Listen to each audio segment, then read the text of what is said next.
Hello there. Now, this teaching is going to address this very common misunderstanding by many preachers that women are inferior and should not be teaching at all. Now, that is taken from Paul's recommendation, in which he was speaking to a specific culture, region, area, when he says, I do not permit a woman to teach.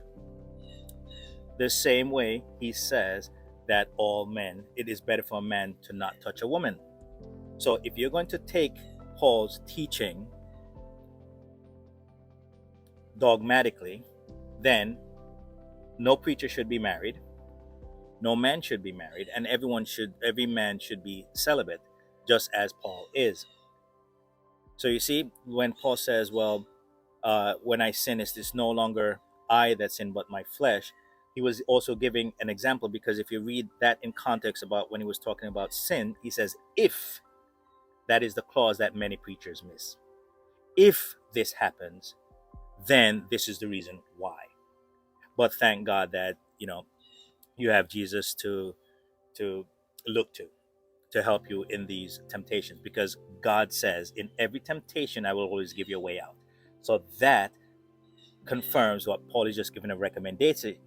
He's not telling that you have to sin, or else that contradicts the fact that God always gives you a way out. You see, people, it's just misunderstanding of scriptures.